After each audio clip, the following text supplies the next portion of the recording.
자, 오늘은 제자들의 사명이라는 제목으로 함께 말씀을 살펴보겠습니다.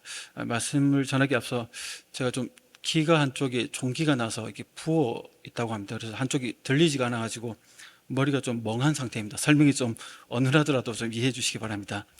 우리는 예수님의 공생의 가운데 사역들을 살펴보고 있습니다. 앞서 8장에서 예수님은 누구신가라는 질문에 대한 답들을 예수님께서 직접 이적을 통해서 내가 누구다라는 것을 알려주셨죠. 불치병에 걸린 혈류증 여인을 치유하심으로써 불가능을 가능케 하시는 그런 능력의 주님이심을 보여주셨죠. 또 죽은 야이로의 딸을 살리심으로써 완전한 절망에 빠진 그 인간을 생명으로 구원하는 메시아이심을 우리에게 보여주셨습니다. 예수님은 누구신가라는 질문에 이런 온갖 이적들을 통해서 구약에 예언된 그 메시아가 바로 나다, 하나님의 내가 아들이 된다라는 것을 이렇게 대답해 주셨습니다. 그리고 이어져 오늘 본문은 이제 갈릴리 사역의 마지막 부분을 보여주고 있습니다. 예수님은 약 2년 정도 갈릴리 지역을 중심으로 해서 사역을 펼쳐오셨습니다. 초기에는 예수님께서 성령의 능력으로 이사야의 예언대로 가난하고 억누린 자들에게 구원자로서 사역을 시작하셨죠. 그 사역에 많은 자들이 호응됐지만 또 더 많은 자들은 배척하고 반대하는 자들, 종교 기존의 세력들이 있었습니다. 그 와중에 예수님은 그들을 너무 신경 쓰지 않으시고 여전히 말씀을 가르치면서 평지수훈으로 또 하나님 나라를 가르쳐 주셨습니다. 초기 예수님의 사역은 12제자를 세우기 전에 주로 혼자서 사역을 이렇게 감당하셨죠. 그러다 12제자를 세우신 후에는 예수님의 사역은 이제 그 제자들과 함께 동력의 모습을 이렇게 띠게 됩니다. 초기에는 일반 백성들을 대상으로 그들에게 하나님 나라를 전하고 그런 이적을 행하면서 치유하시면서 하나님 나라의 임함을 그들에게 보여줬다면 12제자를 세우신 후에는 이제는 좀 더 그 초점을 12제자를 훈련시키는 데 초점을 맞추셨다는 것이죠. 그렇게 제자들과 함께 한 갈릴리 사역이 2년쯤 지날 때에 이제 끝날 때쯤이죠. 이제 제자들을 파송하는, 그들을 이렇게 파송을 통해서 훈련하는 사건이 오늘 본문에 나옵니다. 오늘 이제 해로 이야기는 빼고 제자들을 파송한 본문만 중심으로 좀 살펴보겠습니다. 예수님의 공생애가 후반기로 접어들면서 예수님은 점차 자신의 십자가 순환 이후의 일에 대해서도 대비하셔야만 했습니다. 그러니까 자신의 순환을 통해 죄와 죽음 아래 있는 인간을 위한 그 구원을 구원을 위한 그 복음을 마련하시겠지만 이미 완수된 그러한 그 복음 사역의 그 영향력이 온 세계의 택한 백성들에게 미치려면 예수님의 복음 사역을 알리고 계승할 자들이 필요했던 것이죠.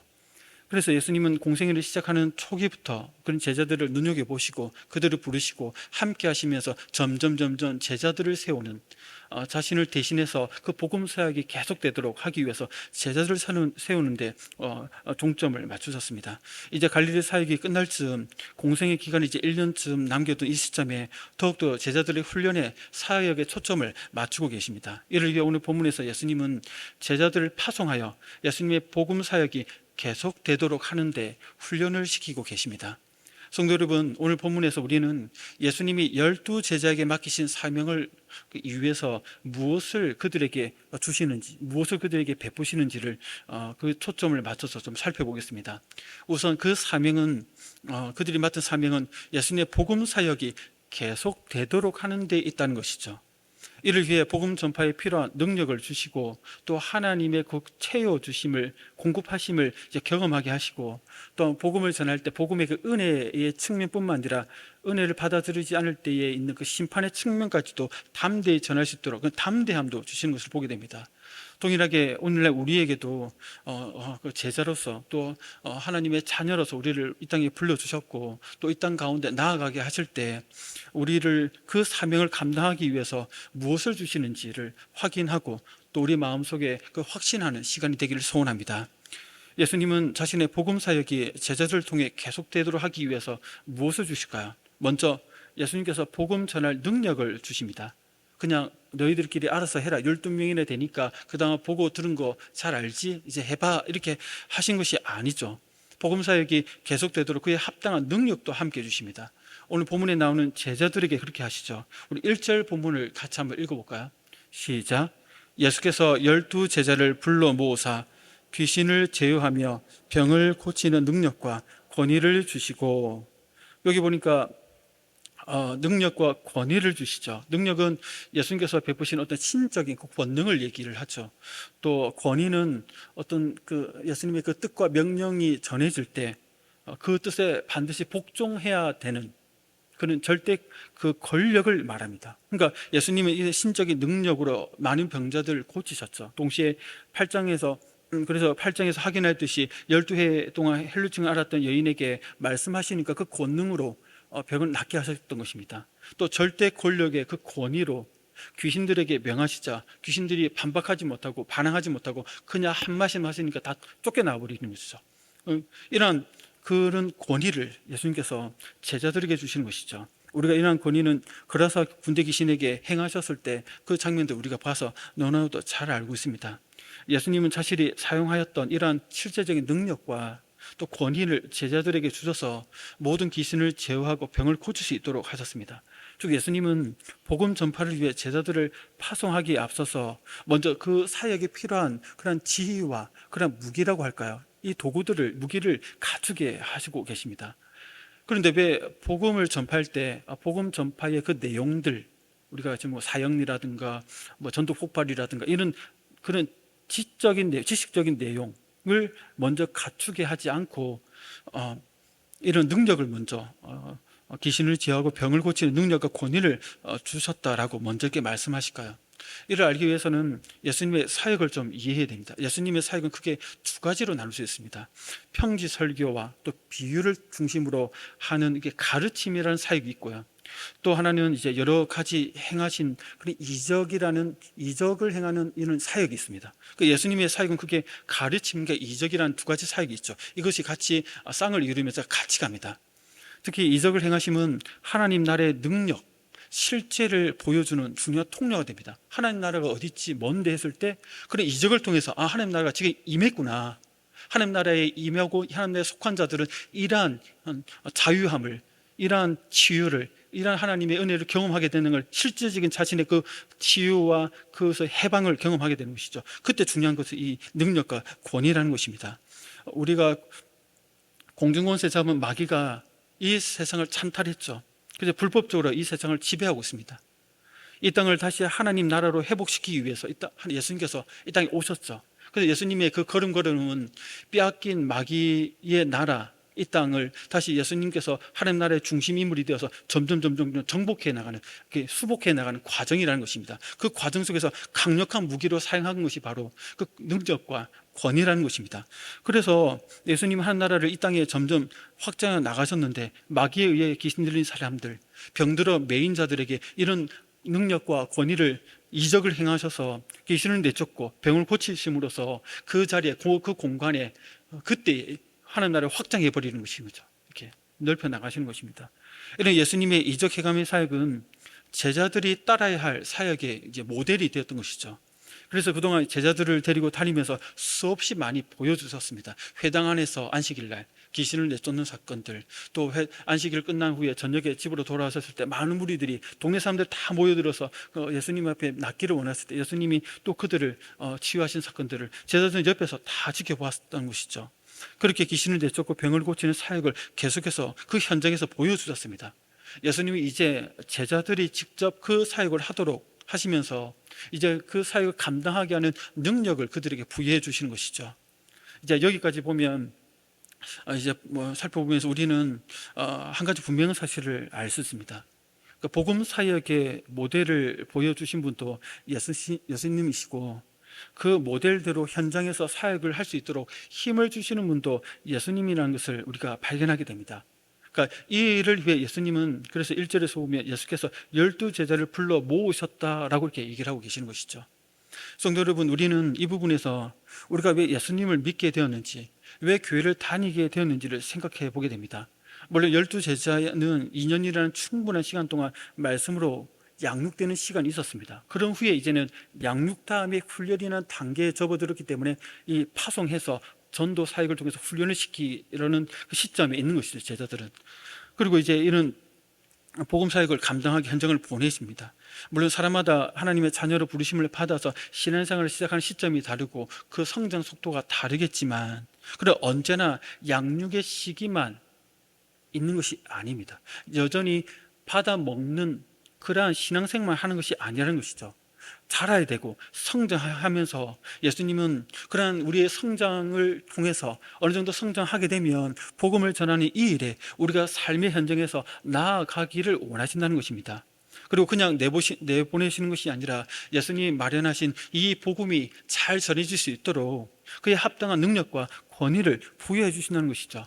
물론 오늘 본문에서 나오는 것처럼 귀신을 제어하고 불치병을 낫게 하는 일들이 우리의 삶에서 막 빈번하게 일어난다면 얼마나 신나고 얼마나 좋겠습니까? 과거에 그 여의도 순복음교회 그 목사님, 조영기 목사님처럼 말씀 선포하면 막 귀신이 떠나가고 막 병자가 낫고 막 이런 일들이 막 우리를 통해서 막 일어나면 얼마나 좋겠습니까? 그런데 그렇지는 않지만 중요한 것은 우리에게 주신 복음을 들고 현장 가운데 나아가서 우리 가슴에 품게 했던 그 전도 대상들을 바라볼 때 그들이 다 그러한 험악한 상황에 매여 있지는 않지만, 영적으로 보면 그 정도는 다르지만 그들을 사로잡고 있는 허감의 건세가 있고, 또 그들의 환경을 가로막고 복음을 받아들이지 못하는 그런 방해 요소들이 분명히 존재하고 있다는 것입니다. 그래서 복음을 들어야 할 대상들을 사로잡고 있는 그 배후의 세력들, 또 그들을 억압하고 있는 영적인 존재들, 환경들을 분별해서 물리칠 수 있도록 예수님은 우리에게 그에 합당한 능력을 우리의 수준만큼, 우리의 환경만큼, 우리에게 허락된 그 전도 대상의 만큼 그 능력을 허락해 주신다는 겁니다.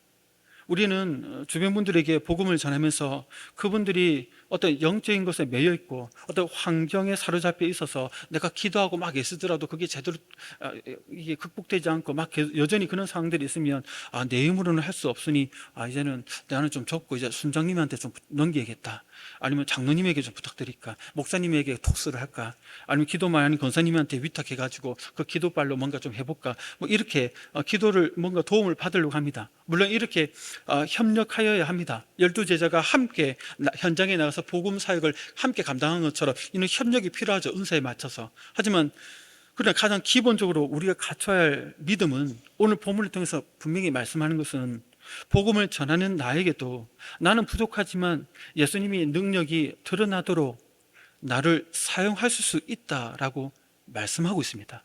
이게 오늘 본문이 우리에게 주시는 성경적인 지식이고 우리가 가져야 될 믿음이라고 분명히 말하고 있습니다. 오늘 본문은 그 사실을 우리에게 강조합니다.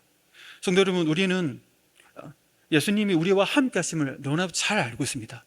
하지만 우리와 함께 하신 예수님을 가장 극적으로, 가장 강렬하게 경험하는 현장은 바로 복음을 전하는 그 현장이라는 것을 우리는 잘 알죠.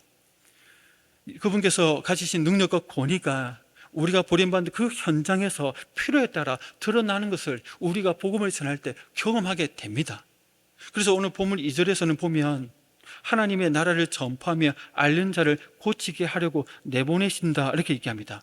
복음을 전하는 그 일에 있어서 예수 믿으세요 하고 끝나는 것이 아니라 이 복음 선포와 함께 그들이 매여 있는 영적인 문제를 해결할 수 있도록 우리를 통하여 예수님의 능력이 전해지도록, 그렇게 우리를 복음 전파와 함께 그 능력도 행하는 통로로 우리를 사용하신다는 것을 같이 세트로 이렇게 말을 하고 있습니다.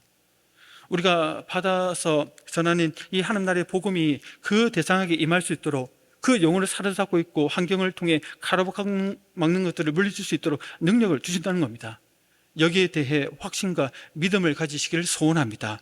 그리고 그 필요한 은혜가 있다면 사람에게 기도를 요청도 분명히 하겠지만 예수님께서 약속하신 대로 그 능력을 달라고, 나를 통해서 그 영혼에게 필요한 그 능력이 행사되어서 그 영혼을 가로막고 있는 것들이 물러나서 복음이 전해질 수 있도록 사용해달라고, 그렇게 은혜를 구하시기를 소원합니다.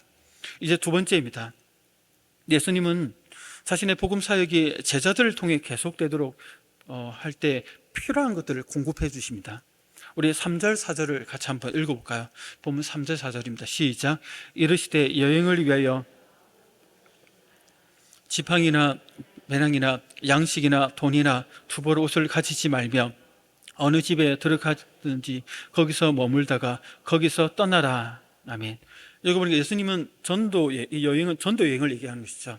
전도 여행을 위해서 아무것도 가지지 말라 하시면서 당시 여행에 필요했던 양식이나 돈, 여벌의 옷과 같은 것들을 다 포함시키고 있습니다. 인간적인 관점에서 생각해 보면 이런 예수님의 말씀은 좀 받아들이기가 어렵죠. 그럼 뭐 해야 하는 거지 그러면? 낯선 곳에 가서 얼마나 걸릴지도 모르고 어떤 상황에 처할지도 모르는데, 그러기에 뭔가를 많이 준비해서 가야 된다는 것이 우리의 마음이죠. 어떻게 보면 이러한 마음은 우리 속에 작용하는 불안감 때문에 그렇습니다. 믿음에서 작용하지 않는 내 인간적 불안감이 있으니까 낯선 곳에 이 복음이라는 것을 전하기 위해서 나아갈 때 뭔가 불안하죠. 그러니까 뭔가를 많이 갖추고 많이 준비해서 인간적으로 뭔가를 해석해야 복음을 전할 때 더 효과적으로 복음을 전할 수 있다라는 인간적인 생각이 따르게 되는 것이죠. 그런 것들을 예수님이 상징적으로 아무것도 가지고 가지 말라라고 이렇게 말을 하고 있다는 것입니다. 꼭 필요한 것 내가 공급할 테니 너희들은 전적으로 하나님만을 의지하는 자세로 복음을 전해야 한다는 것입니다. 전적으로 하나님만을 의지하는 가운데 하늘의 능력을 통해서 복음을 전해야 한다고 이렇게 말씀하십니다. 이걸 좀 더 오늘날 우리에게 주는 교훈을 생각해 보면 이렇죠. 복음을 전하는 이 일은 하나님이 일이기에 인간적인 방법으로 내가 불안하니까 뭔가를 더 많이 갖춰서 준비해서 뭔가를 그걸 더 효과적으로 전하기 위해서 한다는 것보다는 하나님께서 맡기신 이 일은 하나님께서 가능케 하시기에 그에 합당한 것도 다 공급해 주신다 라는 믿음을 가지고 나아가기를 원하신다는 것입니다. 그렇기에 전적으로 나를 의지해라, 이 중심을 가지고 복음을 전하기를 원하신다는 것입니다. 이 말씀을 사실 문자 그대로 적용해서 좀 실천해 본 그런 선교단체가 있죠. 예전에 대학교 다닐 때 CCC에서 훈련을 받은 적이 있었는데, 여름 수련회가 딱 끝나면 4박 5일인가 500일인가 20년이 넘어가지고 기억이 가물가물한데, 끝나는 날 그날 바로 그 자리에서 거지 순례 전도 여행이라고 있습니다. 거지 순례 전도 여행. 농촌에 배정받아서 그 지역에 이제 복음을 전하는 일을 하는데, 그 자리에서 바로 모집해서 한 12명 정도 모아서 거지 순례 전도 여행을 갑니다.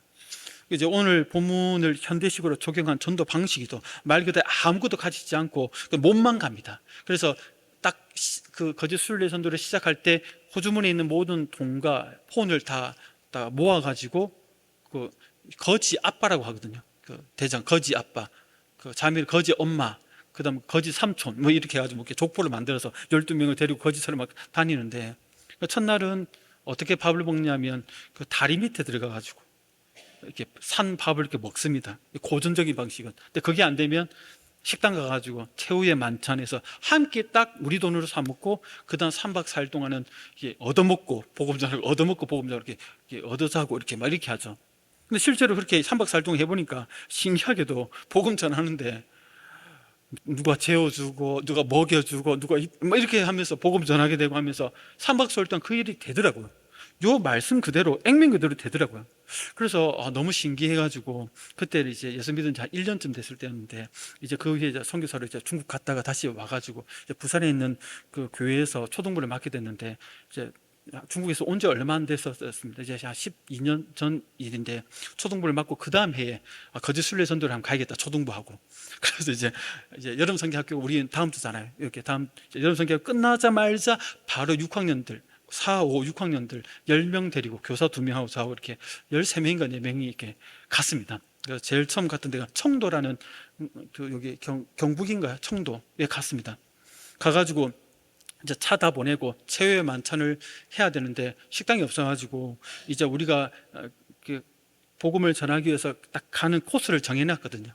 첫 번째 마을이 있는데 그 마을에 빨리 가야 했습니다. 해가 지기 때문에 가려고 하는데, 그 4학년인가 어떤 여자애가 갑자기 화장실이 급하다고 화장실을 가려는 겁니다. 그 길거리 화장실이 없는데 길 건너편에 파출소가 있는 겁니다. 파출소. 좀 파출소를 싫어하거든요. 왜냐면 중국에서 항상 공안들에 쫓겨다니기 때문에, 그 신분당하고 추방당하기 때문에 그 어떤 약간 이렇게 마음이 움찔움찔해요. 그래서 막 이렇게 들어가기 싫었는데 걔가 막 급하니까 걔 데리고 이제 우르륵 다 들어갔습니다. 걔 화장실 가는 동안 그 파출소 그 순경하고 이제 막 얘기를 나누는데, 어디서 왔는데 우리는 이제 농활하면서 복음 뭐 이렇게 교회에서 이렇게 아이들하고 체험하러 왔다 이렇게 얘기하면서 저는 인사를 하고 이제 나와서 첫 번째 마을에 갔습니다. 첫 번째 마을 가가지고 해가 지니고 하니까 그 마을 어르신들에게 우리가 아이들하고 이렇게 왔는데 좀 잠잘 자리 없다, 회관을 좀 빌려달라 하니까 안 된다는 겁니다. 낯선 사람들에게 빌려줄 수 없다, 문제되면 큰일 난다. 그러면 그래서 파출소에 전해서 한번 물어보겠다 하는 거예요. 파출소 딱 전화하니까 전화 받은 분이 바로 저랑 방금 얘기 나눴던, 화장실 가겠다고 하면서 기다리는 동안 저랑 얘기 나눴던 그분이랑 통화를 한 겁니다. 그 사람들 방금 나랑 얘기했는데 잠자도록 해주십시오, 이렇게 얘기를 한 겁니다. 그래가지고 그날 잔 거예요. 거기서 자고 이제 남편 사가지고 와가지고 최후의 만찬하고 그다음 그 어르신들에게 복음 전하고 이렇게 안마해주면서 복음 전하고 막 이런 일을 했는데, 신기한 거는 그 다음날 아침에 아이들이 아무것도 없고 다 배고프니까 너희들 뭐 먹고 싶냐니까 수박이 먹고 싶다는 거. 진짜 더웠거든요. 그 아침에 하나님 수박 먹게 해주세요 기도를 했습니다. 아이들하고 같이 저 간절히 수박 먹게 해주세요. 그리고 또 너무 더우니까 구름 기둥 보내줘가지고 좀 햇빛 좀 가려주세요, 이렇게 순수하게 기도했습니다. 그냥 말 그대로. 근데 아침에 이제 복음 전하기 위해서 그 마을을 떠나서 그 다음 마을로 가는데 말 그대로 위에 구름이 껴가지고 그늘이 지는 거예요. 그 그늘로 이렇게 걸어서 국도 따라 이렇게 딱 가다가, 그래서 어떤 마을에 도착했는데 그 마을을 건너가려면 이렇게 이렇게 돌로 만든 다리가 있는데 그 다리를 건너다 너무 힘들어가지고 아이들하고 막 지쳐가지고 앉아있는데 그 다리 밑에 개울에서 어떤 모녀가 어머니하고 그 딸이 뭐 이렇게 잡더라고요. 우리는 막 구경하고 있는데 그분들이 올라오더만 어쩌저쩌 얘기를 대화를 하다가 갑자기 가만히 있어봐라 하면서 어디론가 막 달려가더만은 나중에 뭐 손에 뭔가 무거운 걸 들고 오더라고. 그 수박을 이따만한 거 들고 와가지고 수박 먹으라는 거예요. 그래서 야 이거 우리 아침에 수박 달라고 기대했는데 하나님께 수박 주셨다면서 수박을 먹어야 되는데 칼이 없어가지고 그 돌다리에 보면 이렇게 난간이 턱이 있는데 턱에다가 이렇게 깨가지고 이렇게 수박을 깨가지고 쪼개가지고 아이들하고 같이 막 수박을 막 먹으면서 야 기도하신다 하나님께서 주시나면서 그런 경험을 했습니다. 그런 일들이 시간마다 계속 일어났습니다. 그래서 복음 전하고 그 경험을 했던 그 초등부 아이들이 지금은 22살, 3살 다 됐는데도 지금도 목사님 그때 우리 거지술래 가가지고 뭐 먹었자면서 맨날 먹은 얘기만 하거든. 복음 전하는 거는 아무도 생각도 못하고 그래서 뭐 잘 먹었다면서 이렇게 3번 갔거든요. 마지막 3번째는 황제 순례 전도였다면서 너무 잘 먹어가지고 그러면서 서로 이렇게 얘기 나누는 거 봤는데, 제가 왜 이 말씀드리냐면 복음 현장에 가면 우리가 인간적으로 이것도 챙겨야 되고 저것도 챙겨야 될 것이 많은 거지만 하나님께서 기뻐하신 그 복음을 전할 때 우리가 생각하지 못한 것들을 하나님께서 공급하신다는 것을 그 현장에서 정말 경험을 많이 했습니다. 그 초등학생 아이들이 경험한 걸 20살 넘으면 지금도 자기들끼리 만나면 얘기를 하고 막 하더라고요. 이렇게 오늘 본문 말씀대로 우리에게 말씀하신 메시지가 분명합니다. 성도 여러분, 하나님께서 우리에게 허락하신 그 복음을 전할 때 너무 염려하지 마시고 우리의 필요를 채워주시고 공급하신다는 것을 아시고 담대하게 복음을 전하시길 주의 이름으로 축복합니다. 이제 마지막으로 복음을 위해 우리에게 주시는 것은 담대함입니다. 담대함. 어쩌면 이 담대함이 가장 필요하지 않나 생각이 듭니다. 예수님은 제자들에게 복음 증거에 하나님의 은혜뿐만 아니라 심판까지도 선포하도록 하시죠. 이 행위를 통해서. 그래서 5절에 보면 이렇게 이야기합니다. 같이 한번 읽어보겠습니다. 5절입니다. 시작. 누구든지 너희 팔에서 먼지를 떨어버려 그들에게 증거를 삼으라 하시니. 아멘. 여기서 보면 발에서 먼지를 떤다는 것은 당시 유대인들이 어떤 불결한 이방인들의 성읍을 떠날 때 행하던 의식이었습니다. 나는 너희와 아무런 상관이 없다는 것을 상징적인 행위로서 털면서 이렇게 얘기를 하는 것이죠. 이걸 예수님이 가지고 와가지고 복음을 거부한 성읍에 대해서 구원과는 무관한 상관없는 성읍이 되었다라고 이렇게 상징적으로 하나님 심판이 임할 것이다라고 상징적으로 털면서 그것을 이제 드러내게 하셨던 것입니다. 그래서 발에 먼지를 털게 하시는 것이죠. 여기서 우리는 복음을 전파할 때 어떤 마음을 가져야 되는지를 얘기를 합니다. 복음에는 하나님의 구원과 심판이라는 이 양면이 함께 있습니다. 복음을 영접하는 자에게는 구원을, 복음을 거부하는 자에게는 심판이 드러나죠. 그래서 그것을 같이 선포해야 되는 겁니다. 우리 일반적으로 전도라고 하면 보통 상냥한 웃음을 띠고 또 부드러운 자세로 구원의 은혜만을 강조하죠. 그걸 받아들이기를 우리는 애를 씁니다. 하지만 이 세상에는 복음을 받아들이는 사람뿐만 아니라 이를 거부하는 사람들이 더 많죠. 언젠가는 믿는 사람들도 있겠지만 많은 경우 강팍한 마음으로 끝까지 거부하는 사람들도 의외로 많습니다. 그 중에 단순히 거부하는 것이 아니라 부정한 물건을 대하듯이 경계하고 심지어 조롱하고 욕설까지 퍼붓는 사람들도 있습니다. 그럴 때 일반적으로 우리는 어떻게 하려고 할까요? 내가 잘못한 것도 아닌데 내 얼굴이 이렇게 붉어지면서 어쩔 줄 몰라 합니다. 마치 내가 잘못한 것처럼. 그리고 어떤 성도들은 오히려 자신의 무능하다, 내가 실력이 없고 능력이 없어서 저 사람이 저렇게 반응한다라고 하면서 자책감을 막 가집니다. 혹시 여러분들은 이렇게 반응해 본 적은 없습니까? 성도 여러분, 오늘 본문은 우리에게 분명한 마음가짐을 알려줍니다. 복음을 거부하는 자들을 향해서는 발의 먼지를 떨어버리라고 말씀하시죠. 이는 곧 세상에는 복음을 거부하는 자들이 반드시 있을 것을 분명히 보여줍니다. 이런 자들에게 부끄러워하지 말고, 내가 뭔가 잘못한 것처럼 막 자책감에 빠지지 말고, 막 수줍어하지 말고 당당하게 심판을 선포하라는 것이죠. 성도 여러분, 우리는 복음의 증거에는 단지 하나님의 은혜만이 있는 것이 아니라 하나님의 심판까지 있는 이 두 가지 측면을 분명하게 명심해야 됩니다. 복음은 그 자체로 은혜로운 것이지만 그것을 거부하는 자들에게는 저주와 심판을 가져다주는 두려운 것이기도 합니다. 이 두려운 메시지가 그에게는 오히려 더 효과적으로 들릴 수도 있다는 것입니다. 그래서 요한복음 3장 36절에 보면 이 두 가지 측면을 분명하게 얘기하죠. 같이 읽어보겠습니다. 시작. 아들을 믿는 자에게는 영생이 있고 아들에게는 순종하지 아니하는 자는 영생을 보지 못하고 도리어 하나님의 진노가 그 위에 머물러 있느니라. 아멘. 우리는 좋은 것이 좋다는 마음에 좋은 것만 전해서 좋게 받아들이길 바라죠. 하지만 어떤 사람에게는 이 무서운 심판의 이 메시지를 전해서 그가 충격을 받고 그 생각을 돌이킬 수 있도록 이러한 것을 선포할 수 있는 그런 담대함이 우리에게 필요하다는 것입니다. 예수님은 이러한 담대함을 우리에게 주신다는 것이죠. 부끄러워하지 말고 당당한 자세로 심판을 선포하라고 하십니다. 성도 여러분, 이러한 예수님이 주시는 담대함을 의지하시기를 소원합니다. 이제 말씀을 정리하겠습니다. 예수님은 자신의 복음 사역이 계속되도록 제자들을 세워서 보내고 계십니다.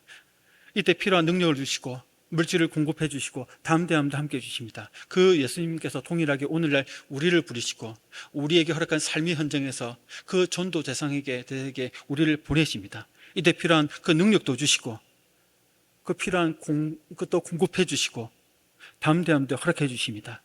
그래서 하나님 나라를 확장하는 일에 귀하게 쓰임 받도록 우리를 보내신다는 것입니다. 이러한 예수님의 그 사역이 계속되도록 우리를 사용하신다는 이 사실을 마음 가운데 확신하시고 예수님께 은혜를 구하며 복음 전하는 이 일에 쓰임받기를 소원합니다. 함께 기도하겠습니다. 오늘 말씀을 생각하면서 함께 기도하기 원합니다. 주님, 우리가 복음을 전하는 이 일에 어떤 사랑 나눔 축제라든가 또 전도를 해야 된다는 어떤 시기에 특별하게 하는 것이 아니라 그날은 더욱더 집중해서 해야겠지만 그렇지 않은 우리가 일상을 살아가는 평일에도 내게 허락하신 삶의 자리에 눈에 보이는 그 영혼들, 내가 예수 믿지 않았을 때의 모습처럼 그렇게 방황하고 예수를 모르는 그 비참한 인생, 겉으로 보면 잘 사고 뭔가 출세하는 것처럼 보여도 그 영혼은 비참해서 방황하는 그 영혼들이 눈에 들어올 것입니다. 그 영혼들에게 복음을 전할 때 내가 뭐라고 하면서 자신을 위축시킨 마음에 의지하지 않게 하여 주시고 나에게 이 복음을 주셨고 전하게 하신 예수님께서 능력도 주시고 필요한 것도 공급해 주시고 담대함도 주신다는 사실을 깨닫고 주여 나를 사용하여 주옵소서, 나를 사용하여 주옵소서. 우리 세 번 부르짖으면서 그 은혜를 구하며 나아가기 원합니다. 함께 부르짖겠습니다.